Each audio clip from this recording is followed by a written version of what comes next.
Good afternoon everybody. आज हम लोग सीटेट 29 जनवरी 2012 का पेपर फर्स्ट यानी कक्षा 1 to 5 के लिए चाइल्ड साइकोलॉजी का 16 से 30 क्वेश्चन का विश्लेषण करेंगे। इससे पूर्व के वीडियो में, पहले के वीडियो में जाकर आप देख सकते हैं 1 से 15 तक का किया गया है। यहाँ हम लोग करेंगे कुछ टर्म है यहाँ, जैसा कि आप लोग देख रहे हैं, इन सबको देख लीजिएगा। बुद्धि, पर्यावरण, मनसकना, दिगंचन, योग्यता, शिक्षक की भूमिका, भावनात्मक, संज्ञानात्मक, चिंतन, भाषा अर्जन, प्रगति, शिक्षा, ये सब वाइगोत्स्की का उसमें डिटेल किया गया पीछे के वीडियो में। प्रॉब्लम सॉल्विंग मेथड्स पर एक क्वेश्चन है। प्रॉब्लम सॉल्विंग मेथड 6 स्टेप होता है इसमें। What is the problem, problem क्या है, इसका डिफिनेशन, समझ, इसके बारे में जानना, यानी clarify the problem, define the goal, ये सब फर्स्ट स्टेप में आता है प्रॉब्लम सॉल्विंग में। सेकंड में आता है identify root cause of the problem, root cause, problem जानना है उसका रूट काउज क्या है प्रॉब्लम का। तीसरा में आता है develop alternative solution, alternative solution क्या होगा उसका जानना, और सिलेक्ट कई तरह के सॉल्यूशन का मेथड मालूम करते हैं, उसमें से एक का हम लोग सॉल्यूशन लेते हैं, सॉल्यूशन सिलेक्ट करते हैं, उसके बाद उस पर इम्प्लीमेंट द सॉल्यूशन, इम्प्लीमेंट करते हैं। और लास्ट छठा आता है इवेल्युएट द सॉल्यूशन, सॉल्यूशन को इवेल्युएट करते हैं हम लोग, ये लास्ट स्टेप है। चलिए इसके बाद हम लोग स्टार्ट करते हैं क्वेश्चन नंबर 16 से। क्वेश्चन नंबर 16 है, पियाजे के संज्ञानात्मक विकास के चरणों के अनुसार इंद्रियाज्ञामक यानी शैशवावस्था, जिसको संवेदी प्रेरक अवस्था भी कहते हैं, किससे संबंधित, मतलब शैशवावस्था में बच्चा क्या करता है वो जानना चाह रहा है। पिछले वीडियो में हम लोग देखे थे कि संज्ञानात्मकता या समझ के आधार पर जीन पियाजे ने बालक के अवस्था को पूरे 4 भागों में बांटा। पहला 0 से 2 वर्ष, जिसको हम लोग शैशवावस्था कहते हैं। दूसरा में था पूर्व क्रियात्मक, ये है 0 से 2 वर्ष तक। दूसरा है पूर्व संक्रियात्मक अवस्था, ये है अपना 2 से 6 या 7 वर्ष लिखते हैं। तीसरा में है मूर्त अवस्था, ये है 6 या 7 से लेकर 12 वर्ष तक। और ये चौथा में है अमूर्त अवस्था। सबका अपना प्रॉपर्टीज है, कई बार चर्चा हो चुका है, अलग से भी इस पर जिनके एक वीडियो होगा उससे ज्यादा कुछ। हाँ, तो कहना चाह रहा है कि शैशवावस्था में बच्चा क्या करता है। तो बच्चा शैशवावस्था ऑप्शन में हम लोग देखते हैं, पहला करा सामाजिक मुद्दों से सरोकार। नहीं, शैशवावस्था में इतना छोटा बच्चा रहता है वो समाज के बारे में नहीं जानता, समाज क्या है नहीं है। दूसरा है अनुकरण, स्मृति और मानसिक निरूपण। हाँ, ये इसका प्रॉपर्टीज है, बच्चा अनुकरण करता है इस अवस्था में, कुछ बातों याद रखता है, माँ के फेस को, अपने घर के मेंबर्स को, इन सब को स्मृति में वो डाल लेता है। और कुछ मानसिक निरूपण उसी में आता है। तीसरा में है तार्किक रूप से समस्या समाधान। नहीं, तार्किक रूप से समस्या का समाधान संभव उससे लॉजिकली यहाँ से स्टार्ट करता है मूर्त रूप से, और अमूर्त रूप से जो लॉजिक लगाता है, तार्किक होता है, वो अमूर्त अवस्था में होता है। तो ये तो होगा नहीं। नेक्स्ट है विकल्पों के निर्वाचन और विश्लेषण करने की योग्यता। नहीं, वो निर्वाचन विश्लेषण अमूर्त अवस्था में आता है। तो बेस्ट ऑप्शन है दूसरा, अनुकरण, स्मृति और निरूपण, मानसिक निरूपण। तो 16 का आंसर रख लीजिए दूसरा, ये सही है इसमें बेस्ट। 17 में है कोलबर्ग के अनुसार शिक्षक बच्चों में नैतिक मूल्यों का विकास कर सकता है, कैसे, ये जानना चाह रहा है वो। पहला में कैसे व्यवहार किया जाना चाहिए, इस पर कठोर निर्देश देके। नहीं, कैसे कभी भी कठोर निर्देश का पालन बच्चा नहीं करता है, उससे और नुकसान ही होता है, बच्चा इरिटेट होता है। नेक्स्ट है धार्मिक शिक्षा को महत्व देकर। नहीं, धार्मिक शिक्षा का कोई लेना देना नहीं। व्यवहार के स्पष्ट नियम बनाकर। इसके बाद है चौथा, नैतिक मुद्दों पर आधारित चर्चाओं में उन्हें शामिल करके।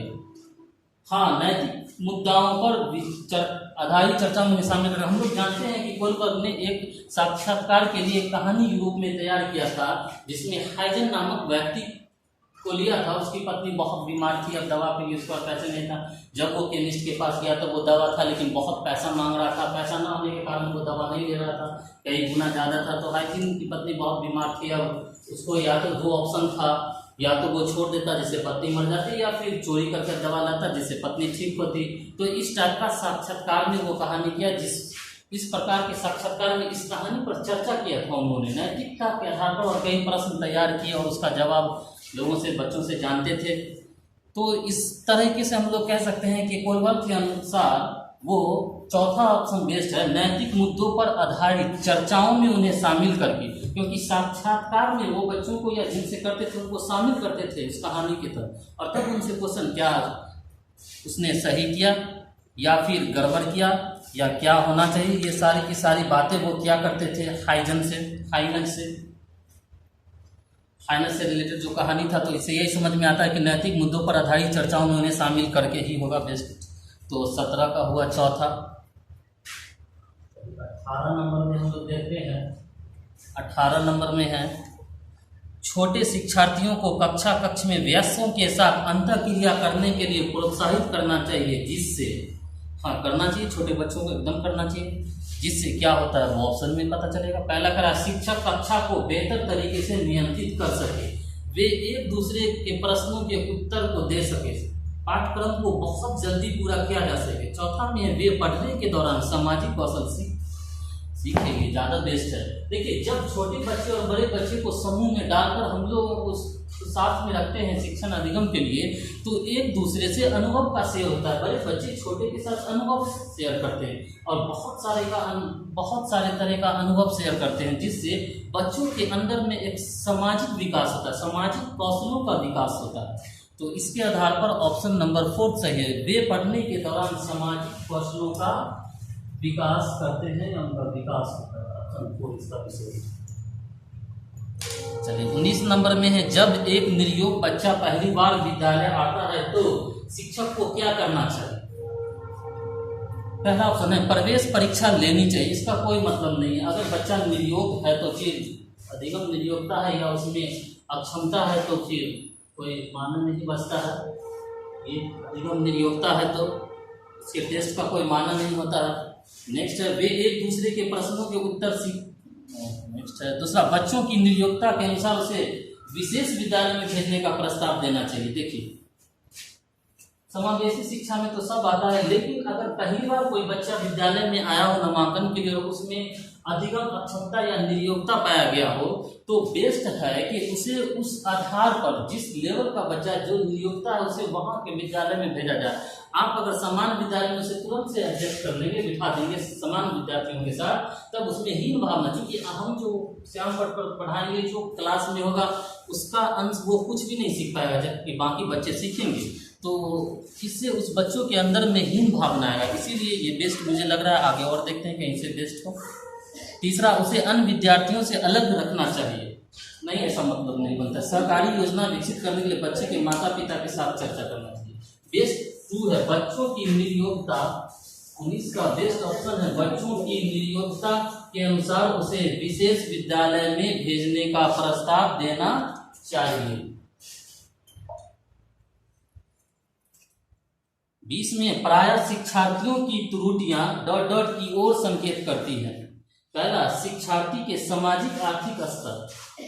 नहीं, वे कैसे सीखते हैं। हाँ, त्रुटि, बच्चा जब गलती करता है तो उसकी गलती का मतलब है कि वो कैसे सीख रहा है, या शिक्षक द्वारा जो पढ़ाया गया उसका कितना अंश वो लिया और कितना एक्सप्रेस कर पा रहा है, कितना वो दे पा रहा है, कितना ग्रहण किया, कितना उसके अंदर में, यही पता चलता है बच्चे के त्रुटि या गलत। बार क्वेश्चन पूछा जाता है टीचर से, तो बच्चे के त्रुटि से ये मतलब है कि बच्चा कैसे सीख रहा है। शिक्षक को यह समझने में पता चलता है, उसको पता चलता है कि इसको अब किस शिक्षण विधि से कैसे इसको बताया जाए, ये सब पता चलता है। तो 20 का दूसरा सही है। 20 का देखेंगे तो 20 का भी दूसरा ही सही है। चलिए 21 नंबर में, निम्नलिखित में से कौन सी समस्या समाधान की वैज्ञानिक पद्धति का पहला चरण है। देखिए, समस्या समाधान कुल 6 चरण में होता है। समस्या समाधान कुल 6 चरण में होता है। पहले हम लोग समस्या प्रॉब्लम को परिभाषित करते हैं, उसको समझते हैं वो क्या है वो जानते हैं। उसके बाद identify root cause of the problem, हम लोग समस्याओं का जो रूट कॉज है उसे जानने का कोशिश करते हैं हम लोग उसे। इसके बाद डेवलप अल्टरनेटिव सॉल्यूशन, बहुत सारे सॉल्यूशन का मेथड उसके लिए देखते हैं, ढूंढते हैं। इसके बाद हम लोग सिलेक्ट अ सॉल्यूशन, इसके बाद सॉल्यूशन को सिलेक्ट करते हैं, इसके बाद इम्प्लीमेंट द सॉल्यूशन, और लास्ट में है evolution of the solution. Last में सॉल्यूशन का इवोल्यूशन हम लोग करते हैं। ये 6 वे का यूज हम लोग करते हैं। चलिए, तो बेस्ट इसका होगा आपको 21 नंबर में समस्या समाधान का वैज्ञानिक पद्धति का पहला चरण तो होगा समस्या के प्रति जागरूकता। इसी में से आएगा समस्या के प्रति जागरूकता। तो 21 का हुआ क्वेश्चन का दूसरा ही नहीं तीसरा, 21 में तीसरा हुआ, 21 का तीसरा। 22 में मानव व्यक्तित्व परिणाम है केवल अनुवांशिकता का, दूसरा है पालन पोषण और शिक्षा का, तीसरा है अनुवांशिक और वातावरण की अंतःक्रिया का, और चौथा है केवल वातावरण का। नहीं, देखिए, जो ह्यूमन पर्सनालिटी है उसमें मिश्रण होता है अनुवांशिकता और वातावरण का। क्योंकि अनुवांशिकता क्षमता प्रदान करता है, इंसान में व्यक्ति में अनुवांशिकता क्षमता प्रदान करता है, और वातावरण उस क्षमता को विकसित करने का अवसर उपलब्ध कराता है। इसलिए दोनों होगा, दोनों का मिक्सचर होना है इसका आंसर। तो है तीसरा में अनुवांशिकता और वातावरण की अंतःक्रिया। 22 का होगा तीसरा। चलिए, 23 नंबर में है शिक्षण अधिगम प्रक्रिया में व्यक्तिगत रूप से ध्यान देना महत्वपूर्ण है क्योंकि पहला, बच्चों की विकास दर भिन्न होती है और वे भिन्न तरीकों से सीखते हैं। सही बात है, बच्चों का विकास दर अलग अलग होता है, वो अलग अलग तरीकों से सीखता है। अच्छा ऑप्शन है। दूसरा नंबर देखते हैं कहीं से अच्छा हो। शिक्षार्थी हमेशा समूह में ही बेहतर सीखते हैं, जरूरी नहीं है। शिक्षक प्रशिक्षण कार्यक्रम में ही बताया गया है, इससे कोई लेना देना, ट्रेनिंग में ऐसा कुछ नहीं बताया जाता है, ये सब बात नहीं है। चौथा, इससे प्रत्येक शिक्षार्थी को अनुशासित करने के लिए शिक्षकों को बेहतर अवसर मिलते हैं। देखिए, इसका बेस्ट जो है 23 नंबर का वो पहला ही होगा कि बच्चों की विकास दर भिन्न होती है और भिन्न तरीकों से उसे सिखाने और पढ़ाने की जरूरत है। तो 23 का पहला ही होगा। 24 का है निम्नलिखित में से कौन सा सीखने का क्षेत्र है?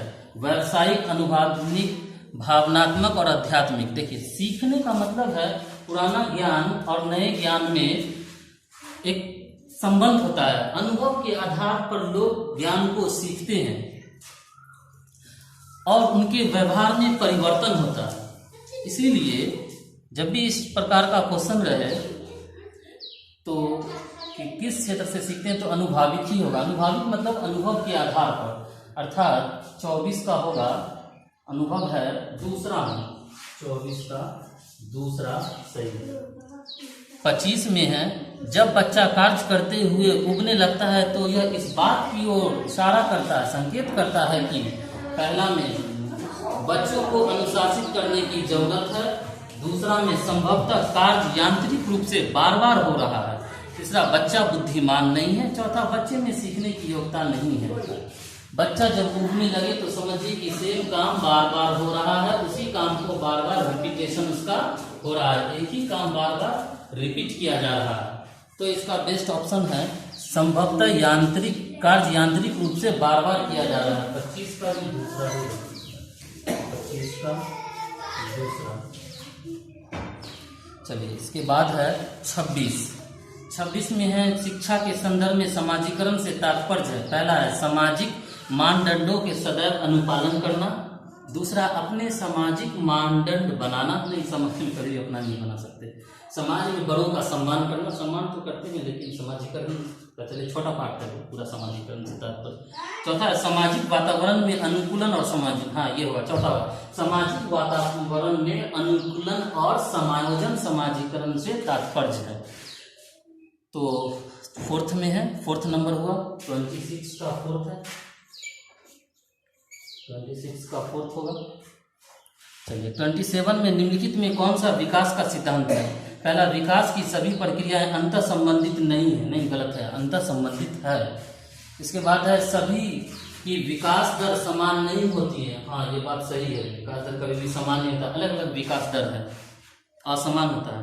तीसरा, विकास हमेशा रेखीय होता है, नहीं अरेखीय होता है। विकास हमेशा अरेखीय होता है। रेखीय कहने का मतलब ऐसा, रेखीय कहने का मतलब ऐसा नहीं, ऐसा नहीं होता है। विकास कुछ यूं होता है, बढ़ता है विकास, फिर विकास दर घटता है, बल्कि ये रेखीय नहीं होता है, अरेखीय होता है। नेक्स्ट, यह निरंतर चलने वाली प्रक्रिया नहीं है, नहीं गलत है, यह निरंतर चलने वाली प्रक्रिया। विकास निरंतर होता रहता है, थोड़ा बहुत जन्म से लेकर मृत्यु तक विकास होता ही रहता है। तो बेस्ट ऑप्शन है इसका 27 का, विकास सभी की विकास दर समान नहीं होता। दूसरा है 27 में दूसरा नंबर है। चलिए 27 है, हो गया। 28 है, मानव विकास के क्षेत्र में विभाजित किया जाता है, जो है मानव विकास क्षेत्र को विभाजित किया जाता है। किस कैसे विभाजित किया जाता है, इसके स्टेप्स के बारे में किया जाता है। तो इसका स्टेप जैसे मनोवैज्ञानिक है और संज्ञानात्मक है, संवेदनात्मक है और शारीरिक है। ये चार है। हम लोग ऑप्शन में देखते हैं कहाँ पे ये चार है। पहला है शारीरिक, आध्यात्मिक, संज्ञानात्मक और सामाजिक नहीं। दूसरा है शारीरिक, संज्ञानात्मक, संवेगात्मक और सामाजिक नहीं, सामाजिक का केस में। तीसरा है संवेगात्मक, संज्ञानात्मक, आध्यात्मिक नहीं, आध्यात्मिक नहीं और सामाजिक नहीं। चौथा है मनोवैज्ञानिक, संज्ञानात्मक, संवेगात्मक और शारीरिक। हाँ ये सही है। तो 28 नंबर का चौथा होगा, 28 का चौथा होगा। 29 में एक शिक्षिका पाठ्य पुस्तक और फल सब्जी के कुछ चित्रों का प्रयोग, फल सब्जी का वगैरह का चित्र दिखाता है। जैसे हम लोग देखते हैं नर्सरी में, फ्री में पहला क्लास के लिए से फल, बी से बॉल वाला वो चार्ट आता है, वो दिखा करके हम लोग पढ़ाते हैं, सर लोग पढ़ाते हैं। इसके आधार पर शिक्षिका, एक शिक्षिका पाठ्य पुस्तक वस्तु फल सब्जी के कुछ चित्रों का प्रयोग करती है और अपने विद्यार्थियों से चर्चा करती है। विद्यार्थी जानकारी को अपने पूर्व के ज्ञान से जोड़ता है और पोषण की संकल्पना को सीखता है। यह उपागम डॉट डॉट पर आधारित। पहला, ज्ञान के निर्माण, शायद यही होगा, पहले ही दे दिया, ज्ञान के निर्माण। दूसरा है अधिगम के शास्त्रीय अनुबंधन पर। तीसरा, पुनर्वलन के सिद्धांत पर। चौथा, अधिगम के सक्रिय अनुबंधन पर। नहीं, बच्चा को जब हम लोग कोई चीज दिखाते हैं, जैसे उसको अगर सब्जी का पढ़ा रहे हैं और उसको अगर फल का, सेब पढ़ा रहे हैं और अगर सेब का चित्र बना दिए, चित्र बनाकर अगर पढ़ा रहे हैं, तो उसका जो विकास होगा, तो वो सेब का उसके दिमाग में फिगर बनेगा और वो अपने जो सेब देखे होगा उससे टैली करेगा उसके माइंड में, और उसके बाद उससे अपना ज्ञान का निर्माण करेगा वो। तो ये बेस्ट यही है, पूर्व ज्ञान से, अनुभव पीछे जो वो जानता है उससे वो रिलेटेड करता है। या आप पढ़ा रहे हैं बच्चा कभी, जैसे कोई फल है, जैक फ्रूट है, वो नहीं देख रखा है, तो जैक फ्रूट पहले पढ़ा दिए, यहाँ फोटो में दिखा दिए, कहीं गया और पेज में देखा जैक फ्रूट, तो फिर वो अब आपके हमारे विद्यालय में जो बताया गया कक्षा में, उससे वो रिलेटेड करेगा और तब वो समझ जाएगा, ज्ञान का निर्माण करेगा, अच्छा ये जैक फ्रूट है। चलिए, तो इस हिसाब से होगा, पहला ही होगा 29 का पहला है, 29 का पहला है। 30 में है, जब बच्चे की दादी उससे उसकी माँ की गोद से लेती है तो बच्चा रोने लगता है, जब डॉट डॉट के कारण होता है। जब किसी भी माँ से उसके बच्चा को, चाहे दादी भी, उसकी माँ की माँ भी, नानी भी ले, तो बच्चा रोने लगता है। तो इसके पीछे यह कारण है कि जब बच्चा 2 वर्ष के आसपास हो जाता है, 2 वर्ष की और 0 से 2 वर्ष के बीच में थोड़ा बहुत बढ़ता है, 2 वर्ष तक बच्चे के अंदर में संवेग विकास करने लगता है, विकास हो जाता है संवेग का, जैसे प्रेम, डर, घृणा, भय, पीड़ा, इन सब का विकास हो जाता है। जब माँ की गोद से दादी या नानी उसकी बच्चे को लेता है, तब उसके अंदर में संवेगात्मक चिंता होता है, भय होता है, किसी प्रकार का भय उसके अंदर में होता है, और इसको संवेगात्मक दुश्चिंता कहेंगे। यानी 30 नंबर क्वेश्चन का ऑप्शन नंबर 3 में संवेगात्मक होता है, भय लगता है उसको, भय के कारण वो रोने लगता है। जब माँ के गोद से बच्चा को लिया जाता है तब वो रोने लगता है या चिल्लाने लगता है, तो इसका मतलब है वो संवेगात्मक विकास हो चुका है उसका, यानी भय के कारण, अर्थात संवेगात्मक दुश्चिंता। चलिए, हो गया। पिछले वीडियो में 1 से 15 तक था और इस वीडियो में 16 से 30 तक है 2008 जनवरी का सीटेट का पूछा हुआ क्वेश्चन। वीडियो अगर अच्छा लगे, समझ में आए, तो सब्सक्राइब कीजिए, लाइक कीजिए और शेयर कीजिए, औरों तक पहुंचाइए। और बाकी अगर कुछ सुझाव हो तो आप मुझे कर सकते हैं कांटेक्ट, मुझे कमेंट में कर सकते हैं आप कमेंट। बाकी ऑल द बेस्ट। इस बार का आपका सीटेट का एग्जाम बेहतर जाए और आप कुछ परिणाम दें, इससे भी आपका कुछ फायदा हो। Thank you very much.